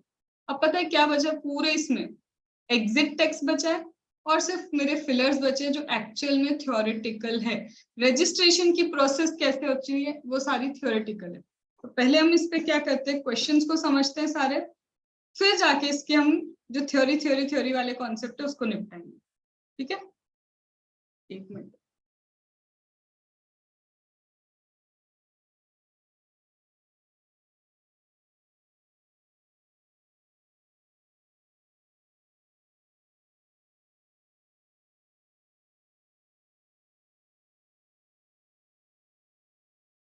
अब देखो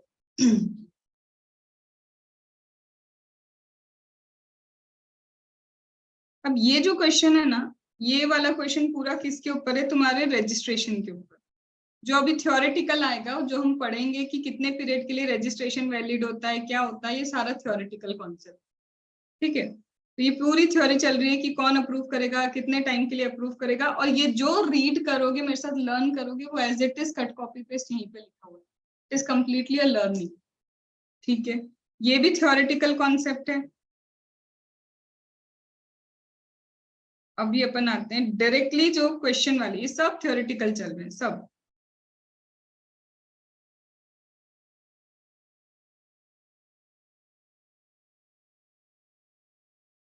ये रहा।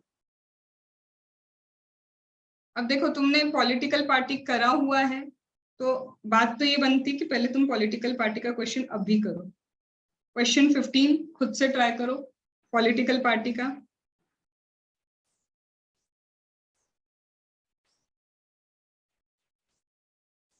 हम पेज नंबर बता दीजिए।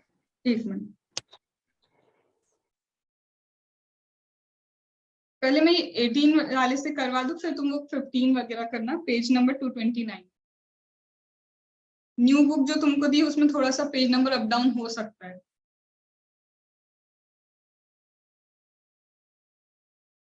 चलो इधर देखो एक बार, देखो क्या लिखा है। टोटल इनकम कंप्यूट करना, टैक्स लायबिलिटी की बात ही नहीं कर रही, सिर्फ बोल रहा है इनकम कैलकुलेशन। दिख रहा है? फ्रीज हो गया, आज नया चल रहा है। अभी ठीक। अभी ये क्या बोल रहा है, कंप्यूट करो भैया टोटल इनकम। ठीक है, अभी इनकम बोलिए, मेरे को कैलकुलेट करना। तुम बताओ फीस कलेक्शन क्या है तुम्हारे लिए। मैं ये सब भी नहीं देखूं, सबसे पहले ये देखो कुछ लिखा है का अक्रूवल कॉन्सेप्ट या कुछ। तो मुझे दिख रहा है एक इंस्टीट्यूट, उसको एग्जामिशन क्लेम करना है सेक्शन 11 का, तो कुछ डेटा दिया, मतलब कुछ नहीं दिया तो मैं मानूंगी कि अक्रूवल है। जब तक वो कैश नहीं देगा मैं कैश अकाउंटिंग नहीं मानती। बताओ फीस कलेक्टेड, मेरे को पूछने में भी अच्छा नहीं लग रहा, रिसिप्ट है। ठीक है, ये क्या है मैम, ये क्या बोलना चाह रहे हो, construction of new computer laboratory, ये कौन सा एक्सपेंस है? कैपिटल और कैपिटल।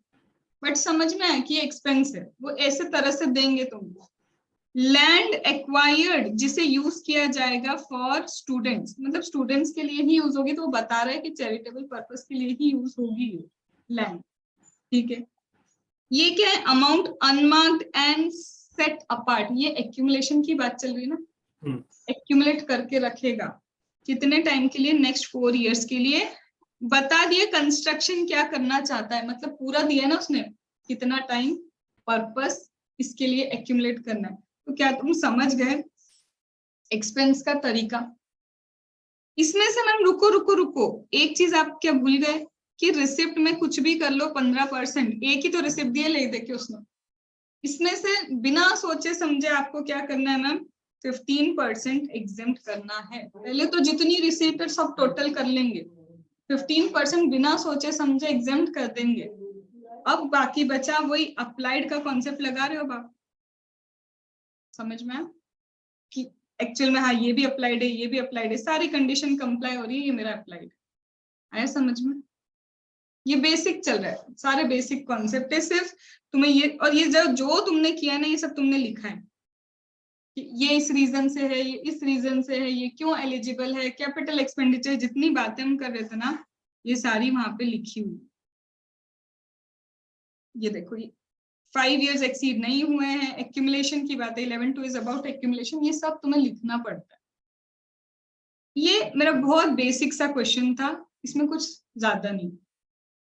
फिर दूसरा क्वेश्चन है मैम, इनकम एक तो फीस के फॉर्म में दी है, मैं अब समझने की कोशिश कर रही हूँ रिसिप्ट किस किस तरह से देगा। एक फीस बोला है, दूसरा सीधे सीधे इसने क्या बोला, देखो एक ट्रस्ट है for the previous year ended, उसकी ग्रॉस इनकम उन्होंने दे दी, बोल ही दिया कि ग्रॉस इनकम कितनी है 21 लाख, और इस 21 लाख का बाइफरकेशन दे दिया उसने।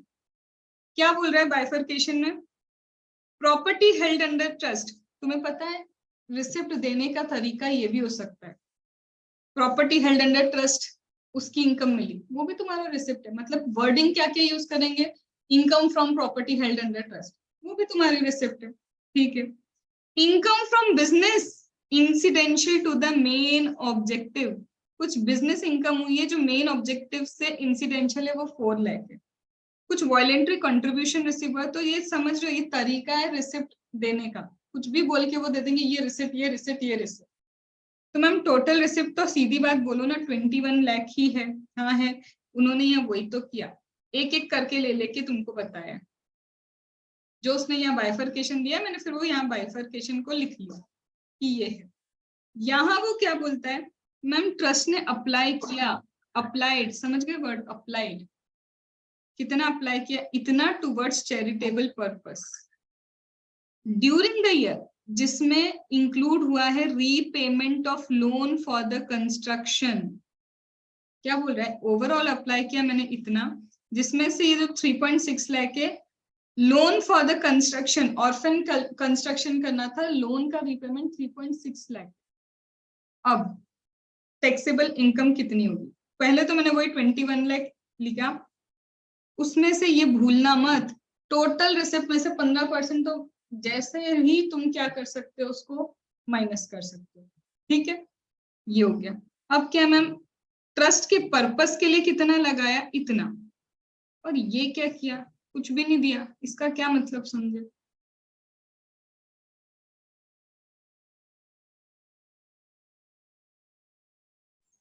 उसमें कुछ ऊपर लिख रखा था ना कि वो पहले एप्लीकेशन के लिए उसने क्लेम कर, मतलब अलाउड कर लिया उसने। पढ़ो एक बार। कंस्ट्रक्शन के लिए मैम तो कॉर्पस होगा ऑलरेडी। सोचो एक बार, वो बोल रहा है कि ओवरऑल चैरिटेबल पर्पस के लिए लगाया था इतना, ठीक है, उसमें से रीपेमेंट वाला पैसा इतना है। अरे जो चीज रीपेमेंट की होगी वो ऑलरेडी तुमको डिडक्शन मिल चुका है, तुम फिर से इसको माइनस थोड़ी ना कर सकते हो डिडक्शन के लिए। 11,60,000 एज एन एक्सपेंस तुमको माइनस करना है, 3,60,000 रीपेमेंट ऑफ लोन बेसिस का तुम माइनस कर चुके हो। ये पढ़ो पूरा एक बार, इसको कहाँ से पढ़ो, ये पूरा उसी के लिए पढ़ लो।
समझा।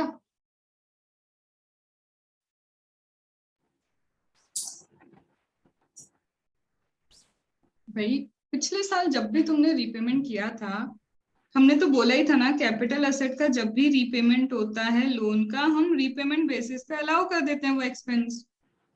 तो ये तुमने प्रीवियस ईयर में लिया ना, फिर से क्यों देंगे। यहाँ पे हम तुमको 11 लाख में से 3,60,000 देते हैं, क्योंकि ये तो तुम ऑलरेडी ले चुके हो ना, अभी डबल थोड़ी ना देंगे तुमको इसका डिडक्शन। बट सपोज करो ये सेम ईयर की बात चल रही होती, तब तो तुम यहाँ पे लिख लो पूरा की पूरा 11,60,000, क्योंकि इसी ईयर की बात चल रही है ना, समझे। आया, हम इसको हाँ आया। हम इसको प्रेजेंटेशन पॉइंट ऑफ व्यू से सेपरेटली दिखाना है या एक ही में कंबाइन करके।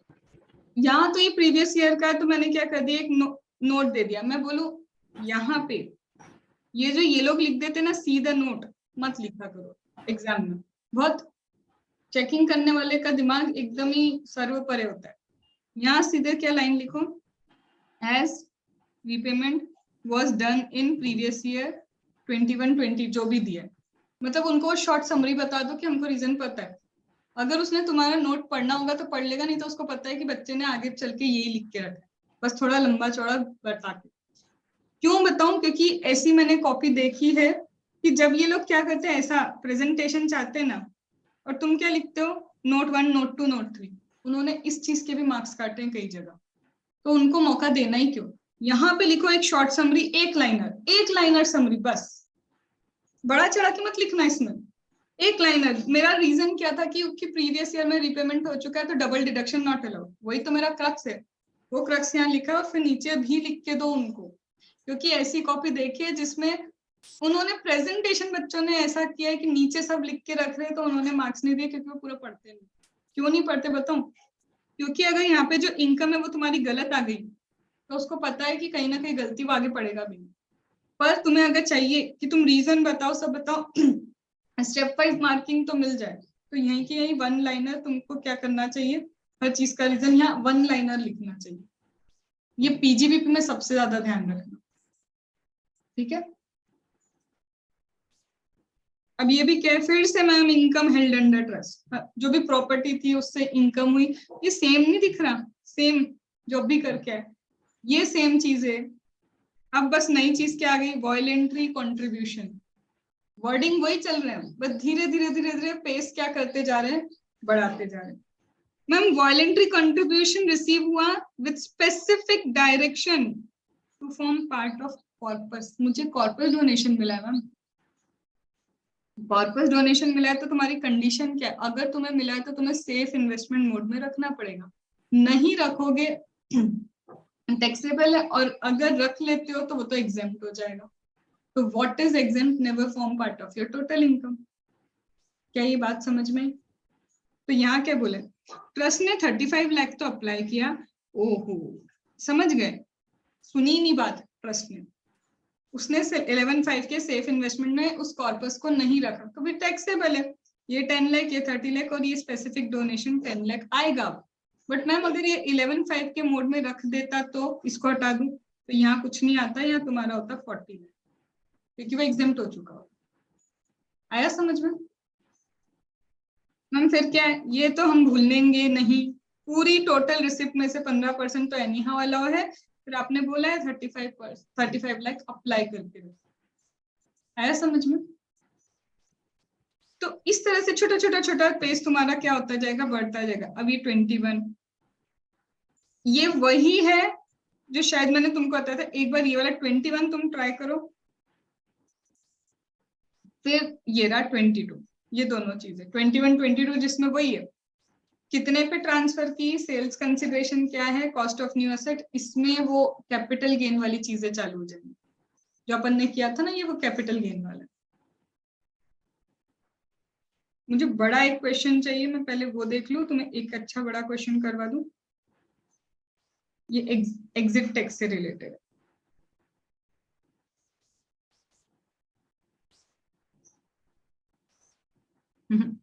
मैं बड़ा क्वेश्चन देख रही हूँ, इसमें नहीं, वो तुम्हारी दूसरी बुक में। तुम लोग तब तक अब क्वेश्चन नंबर 15 कर लो, पॉलिटिकल पार्टी वाला।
जिन्हें बड़ा क्वेश्चन कोई मिल नहीं रहा है,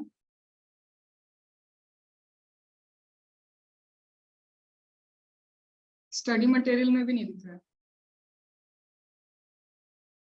दो मुझे कल तक का टाइम दो, मैं इसमें से निकाल के रखती हूँ पास्ट पेपर्स में से।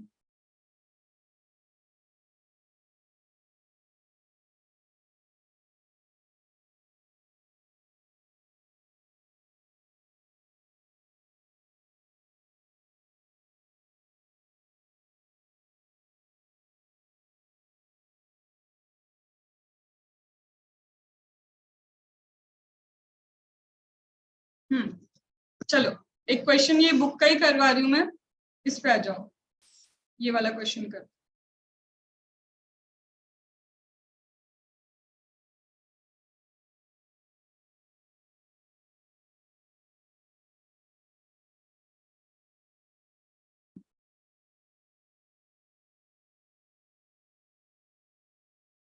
Page number 216। ये कल हमने पढ़ा भी था क्वेश्चन, अब इसको ही सॉल्व करते हैं, यही सबसे बड़ा है अभी जिसमें सारी चीजें। पेज नंबर आ जाओ 216 पे। इसके बाद तुम्हारे कैसे क्वेश्चन वाले पार्ट में कुछ नहीं है, ये ही मेजर क्रंच था जो तुम्हारा किसका, चैरिटेबल ट्रस्ट का। ठीक चलो सबसे पहले आते हैं हम, क्वेश्चन क्या लिखा है। क्वेश्चन में लिखा है money foundation charitable trust registered under 12AA। तुमने एक चीज नोटिस की, वो बोल रहा है कि ये रजिस्टर्ड है। मेरा काम भी तो यही था देखना कि भाई एग्जेम्पशन चाहिए तो तुम्हारा रजिस्ट्रेशन नीडेड है, तो ये है रजिस्टर्ड। ठीक है, ये स्कूल चलाते हैं, इनका काम क्या है, दे रन स्कूल। ठीक है, the following particulars for 22-23 are furnished by the trust. मुझे कुछ प्रीवियस ईयर 22-23 के रिगार्डिंग इंफॉर्मेशन देके रखी है। ठीक है, अब बोलता है ग्रॉस रिसिप्ट, तुम्हारी ग्रॉस रिसिप्ट कितनी है। ग्रॉस रिसिप्ट खुद ने ही बोल दिया उसने कि ये ग्रॉस है, मतलब इसके बाद ओवरऑल जो तुम्हारी रिसिप्ट है उसने बता दी ये इतनी है, 600 लाख। मैम जैसा आप बोल रहे हो ग्रॉस रिसिप्ट खुद ने ही बोल दिया, तो बस यहाँ कर दूं मैं 15% माइनस। उसने ग्रॉस रिसिप्ट वर्ड यूज कर लिया, इसका मतलब तुम नहीं है कि तुम एकदम से उसी में 15% माइनस करोगे। फिर भी आगे पढ़ो, कहीं और भी कोई इनकम तो नहीं दे के रखी कि और भी कोई इनकम है, बस ग्रॉस रिसिप्ट देखते से 15% माइनस नहीं करना। चलो ये हो गया मेरा ग्रॉस रिसिप्ट। और क्या लिखा है, वॉलंटरी कंट्रीब्यूशन फ्रॉम पब्लिक, ये भी काइंड ऑफ रिसीट ही हो गया ना तुम्हारा, मतलब ये 600 नहीं, इसमें अब मैं जोड़ूंगी। और वॉलंटरी मैम आप ये अपनी बुक से ही बता रहे हो क्या क्वेश्चन? ना ये बीबी सर की कॉम्पैक्ट बुक। अच्छा 216 वहां पे वॉलंटरी कंट्रीब्यूशन कितना था मेरा। वॉलंटरी कंट्रीब्यूशन मुझे जो पब्लिक से रिसीव हुआ वो 25 लाख है। मैम यहाँ क्यों लिखा अभी आपने 25 लाख, उधर क्यों नहीं लिखा, क्योंकि आगे पढ़ो क्या लिखा। That include anonymous donation 5 lakh. Ma'am anonymous donation पूरा स्लैब रेट पे टैक्सेबल नहीं होता है, उसमें से तो वो डिडक्शन वाला काम करना पड़ेगा, 5% ऑफ टोटल डोनेशन और 1 लाख व्हिचएवर इज हायर। हाँ इसलिए अभी के लिए मैं यहाँ से 5 लाख माइनस करती हूँ बीइंग एनॉमिनस, और अभी के लिए मैं इसमें लेती हूँ 20 लाख। कुछ तो करना है ना चेंजेस, मुझे एनॉमिनस में तो ये करना ही पड़ेगा। ठीक है मैम गवर्नमेंट ग्रांट भी रिसीव हुई तो लिख लो ना, गवर्नमेंट ग्रांट कितना रिसीव हुआ। मैम गवर्नमेंट ग्रांट रिसीव हुआ हमको 8 लाख रुपीज का। क्या ये हो गया मैम मेरा टोटल ना, तुम भूल गए अभी मैंने एक चीज का एडजस्टमेंट नहीं किया। क्या बोलना चाहते हो, देखो ये जो 5 लाख है, ठीक है, इसके लिए बोला है सबसे पहले टोटल डोनेशन का कैलकुलेशन करो कि तुम्हें टोटल डोनेशन कितना रिसीव हुआ है, उसका 5% लो, और 1 lakh whichever is higher. ठीक है, यही बोला था मुझे कि ये करना। अब मेरे को समझ नहीं आ रहा, और जो जनरल दिक्कत है वो यही होती है, ये टोटल डोनेशन क्या, ए ये पूरा, बी सिर्फ 25 लाख, सी सिर्फ 20 लाख या डी इन दोनों को मिला दो 28 लाख। मेरे को टोटल डोनेशन वर्ड लिखा है। क्या टोटल रिसिप्ट को तुम अपनी मर्जी से मान लोगे? ग्रॉस रिसिप्ट फ्रॉम फीस ये तुम्हारा डोनेशन है? ये डोनेशन नहीं है। वो बोल रहा है ना टोटल डोनेशन, तो डोनेशन वर्ड तुम्हें कहाँ दिख रहा है? मैम डोनेशन वर्ड मुझे सिर्फ वॉलेंट्री कंट्रीब्यूशन समझ में आ रहा है कि मेरा ये डोनेशन है। 25 लाख का 5% कितना होता है बताओ?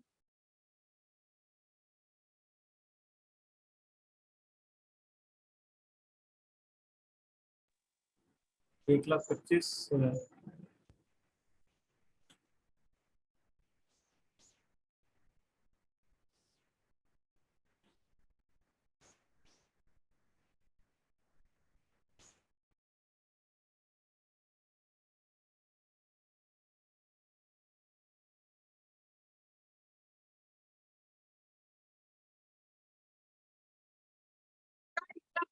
होगा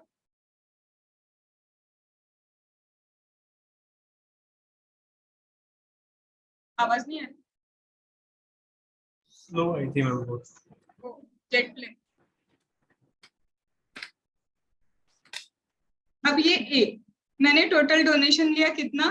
25 लाख लिया। 25 लाख का 5% किया 1,25,000 आ रहा है। मेरे को कंफ्यूजन हुआ। क्या कंफ्यूजन है? दूसरा मैम गवर्नमेंट ग्रांट इंक्लूड होती है या नहीं होती? गवर्नमेंट ग्रांट इंक्लूड करे या नहीं करे, वो भी तो एक तरह से मुझे रिसीव्ड हुआ है ना, डोनेशन ही तो रिसीव हुआ है। और जनरल क्वेश्चन यही रहता है मैम टोटल डोनेशन में गवर्नमेंट ग्रांट को लोगे या नहीं लोगे। एक बार उससे भी करती हूँ मैं। टोटल डोनेशन अगर मैं गवर्नमेंट ग्रांट ले लूँ तो कितना होता है? 25 प्लस 5 20 प्लस 5 प्लस 8। अब इसका भी 5% ले लो।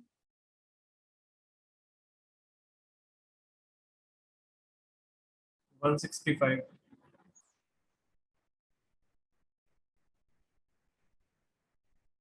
1,65,000 राइट, और 1 लाख। इसका मतलब मैम डोनेशन वर्ड पे नहीं जाना, जिस चीज का नेचर भी डोनेशन वाला होगा मेरे को वो लेना है। तो क्या मैं बोलूं कि donation include your government grant? हाँ, डोनेशन में गवर्नमेंट ग्रांट इंक्लूड होता है, तो ये बिल्कुल सही नहीं है यहाँ पे। तो total donation include government grant. अब कई जगह पे गवर्नमेंट ग्रांट इंक्लूड नहीं करेंगे, तो तुम जो भी कर रहे हो उसका एक नोट लिख के आना कि तुम क्या अज्यूम कर रहे हो, क्योंकि तुम्हें ही इंस्टीट्यूट के इसमें ऐसे क्वेश्चन मिलेंगे कहीं तो गवर्नमेंट ग्रांट ले लिया और वही दूसरे क्वेश्चन में वही लोग गवर्नमेंट ग्रांट लेंगे ही नहीं।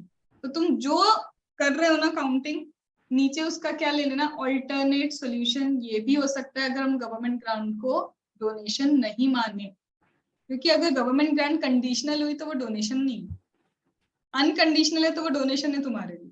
समझे? तो जो भी करो प्राइमरी यही रहेगा, लेकिन अगर तुम्हें लगता है तो श्योरली एक अल्टरनेट सोल्यूशन देख के आओ। क्या होगा? अल्टरनेट गलत होगा, जो भी सही होता है उसी का ही आंसर का मेरे को क्या मिलता है? मार्क्स मिलता है। चलो, तो इसका मतलब मैम आपने बोला था ग्रॉस रिसिप्ट, आपने बोला था कंट्रीब्यूशन, गवर्नमेंट ग्रांट। अब यहाँ पे मेरे को क्या करना है? एक चीज और ऐड करनी थी, अब वो मैं ऐड कर लूं टोटल ग्रॉस रिसिप्ट करने के लिए। यस, अब इसको यहाँ पे लेके आए और अपन ने ऐड कर लिया। और क्या ऐड करेंगे मैम? यहाँ पे अब आप ऐड कर लो एनोमिनस डोनेशन, क्योंकि मैम ये 1,60,000 को 30% पे टैक्स नहीं किया है। इसके लिए इसका मतलब ये नहीं कि इसको टैक्स ही नहीं करोगे, अब ये यहाँ पे टैक्सेबल होगा ना। अब इसका आप टोटल निकालो, जो भी टोटल रिसिप्ट आएगा, जब इस पे टैक्स लगा रहे हो तुम नॉर्मली स्लैब रेट पे, तो इसको तुम क्या दोगे?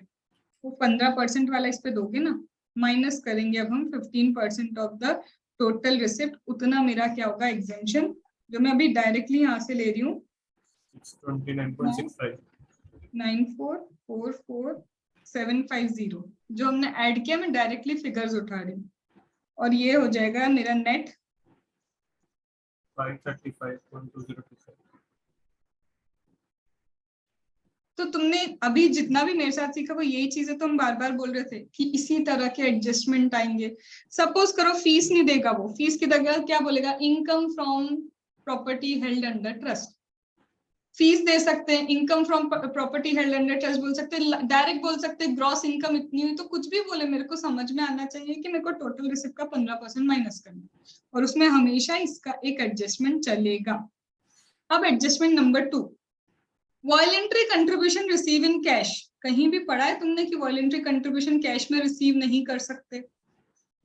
तो जानबूझ के देंगे कि contribution total donation of 25 lakh rupees received out of which 7 lakh received in cash. क्या डोनेशन कैश में भी आ सकता है? तुमको रिसीव करने पे कोई दिक्कत थोड़ी ना है। तो ऐसे जानबूझ के वो देंगे कि तुम सोचना बस एक्सपेंस में वो कैश वाला है कंडीशन, इनकम लेते वक्त कोई कैश की कंडीशन नहीं है कि तुमको सिर्फ इलेक्ट्रॉनिक मोड में ही रिसीव करना होगा। ये कोई पॉलिटिकल पार्टी थोड़ी ना, ये कोई इलेक्टोरल ट्रस्ट थोड़ी ना, ये तो मेरा 12AA का ट्रस्ट है। क्या ये बात समझ में आई? तो ये एडजस्टमेंट भी मिलेगा तुमको। ये हो गई मैम नेट इनकम। अब डोनेशन पे आते जाते हैं, एक्सपेंसेस देखते जाते हैं, तो क्या लिखा है ma'am? Donation given towards the corpus. Shit, donation हमने कॉर्पस के लिए दिया उसको, और तुमको क्या बोला था अगर तुम डोनेशन कर रहे हो तो तुम कॉर्पस वाला डोनेशन कर सकते हो क्या? रिसीव करने वाले को सेक्शन 11 सबसेक्शन 5 में रखना होता है, लेकिन जो दे रहा है वो कॉर्पस डोनेशन देगा तो उसको भी अलाउ करे, इसको भी अलाउ करे, ऐसा थोड़ी ना होता है। इसका तुमने देखा कहीं पे भी 2 लाख माइनस ही नहीं किया, क्योंकि वो इनकम का ही पार्ट बना हुआ है। माइनस कर दे तो इनकम से आउट हो जाता, तो कहीं भी 2 लाख माइनस ही नहीं किया। देख लो एक बार, आया ये समझ में? तो यहाँ पे मैं लिख रही हूँ फिर भी माइनस करके डोनेशन एज कॉर्पस, और उसको मैं क्या कर दे रही हूँ डैश, कुछ नहीं करना। और यहाँ पे तुम क्या लिखोगे? एक लाइनर रीजन।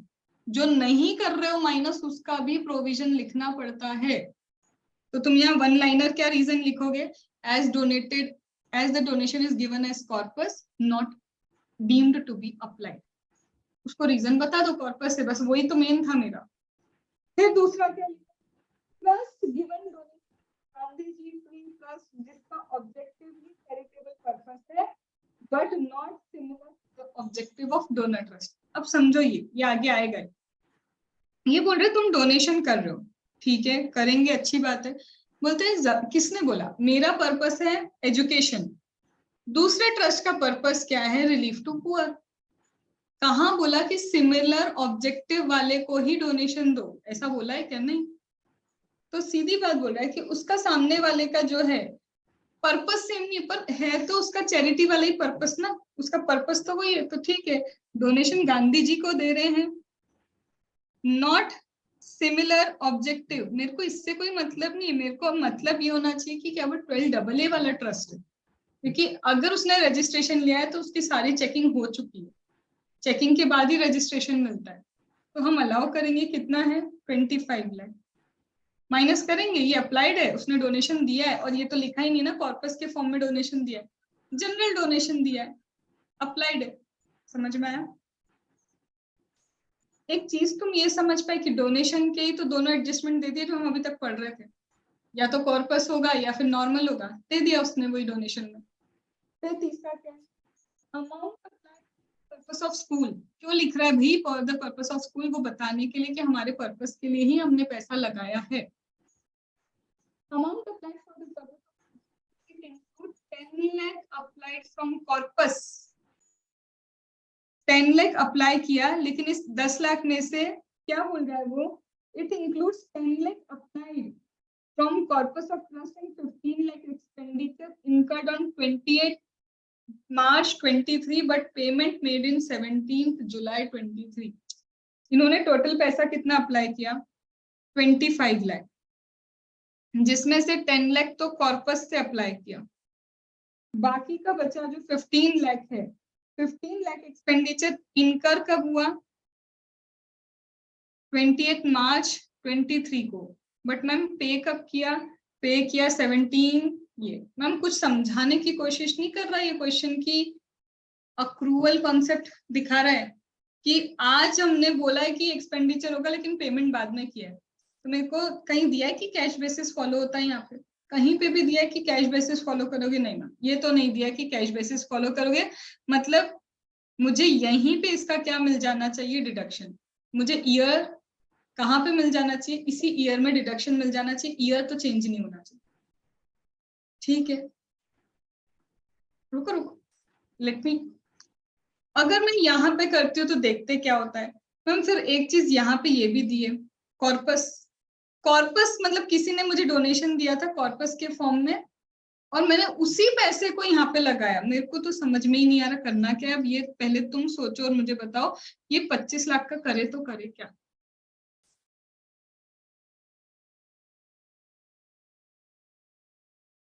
मैंने 415 है यहाँ, 25 नहीं, 415। सोचो, ये सोचो कि एग्जाम में बैठे हो और यही क्वेश्चन आ गया, आप क्या सोच रहे हो?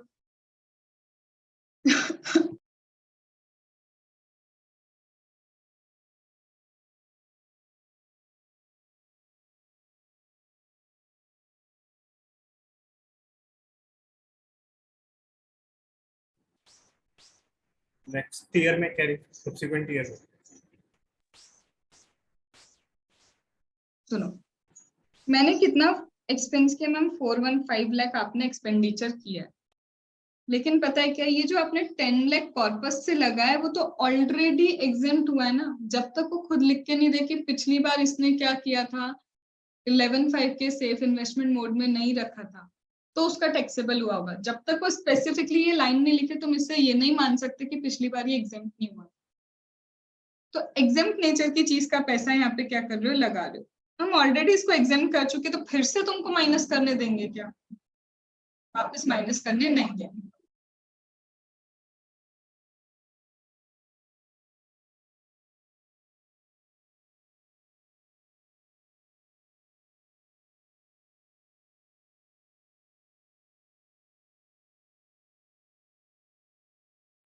आगे अब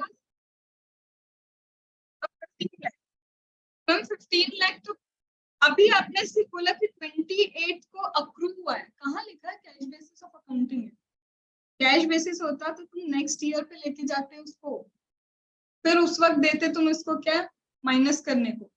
अभी क्या करोगे? मेरे को कंफ्यूजन इसी पे आ रहा है। क्या मैं अभी इसको माइनस कर लूं और लिख दूं कि अलाउड, या फिर नहीं, इसको अभी माइनस नहीं कर सकती, मुझे हटाना पड़ेगा, इसको रहने दूं या फिर नहीं रहने दूं? मेरे पास कंफ्यूजन इसी पे। फिर से पढ़ते हैं। 15 lakh expenditure but made payment कब किया? 17/7/2023 को क्या किया, पेमेंट किया। क्या करूं इसका? तो 15 लाख का वो एक यही प्रोविजन है ना कि सब्सिक्वेंट ईयर में कर सकते हैं अगर लास्ट में करो तो। ऐसा इसमें कुछ लिखा है क्या कि सब्सिक्वेंट ईयर या कुछ भी?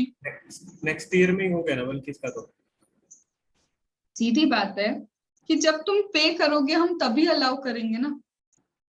15 लाख तुम बोल रहे हो, तुमने अक्रू यहाँ किया, सिर्फ अक्रू यहाँ पे हुआ है, लेकिन तुम पे कब कर रहे हो, पे यहाँ पे कर रहे हो, तो हम भी तुम्हें क्या बोलेंगे, देखो अभी माइनस मत करो। अब इसका रीजन मैं 2 मिनट बाद बताती हूँ। यहाँ पे तो अभी तुम इसको हटा लो, इस वक्त हम तुम्हें माइनस करने नहीं दे सकते क्योंकि पेमेंट नेक्स्ट ईयर में हो रहा है। अब आईसीआई ऐसे केस में क्या करता है, सिर्फ इनकम अक्रूअल बेसिस पे काउंटिंग लेता है। अब देखा जाए तो एक्सपेंडिचर को भी तुमने आज ही लिया है तो माइनस कर दो, वो बोलता है नहीं एक्सपेंडिचर नहीं। एक्सपेंस का पेमेंट तुमने कब किया?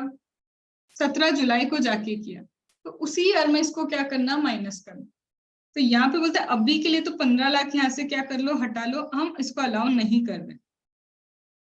थर्ड मैम, और चीज कुछ लिखिए इसी के नीचे, पॉइंट नंबर 7 पे आओ। ये पॉइंट नंबर 6 में 5 लाख ऐसा एक्सपेंडिचर है जो तुम ट्रस्ट के बेनिफिशियरी के लिए कर रहे हो। मतलब ट्रस्ट का कोई इंपॉर्टेंट पर्सन है, फाउंडर हो सकता है, कुछ ट्रस्ट के इंपॉर्टेंट पर्सन के लिए तुम काम कर रहे हो, तो उसको भी अप्लाइड नहीं माना जाता। मतलब किसी, मैंने ही मेरी कंपनी बनाई और मेरे बेनिफिट के लिए मैं काम कर रही हूँ, तो वो बोलता है नहीं ऐसा नहीं चलेगा। तो 5 लाख जो तुमने ट्रस्ट के बेनिफिट के लिए काम किया, हम इसको भी अप्लाई नहीं मानते।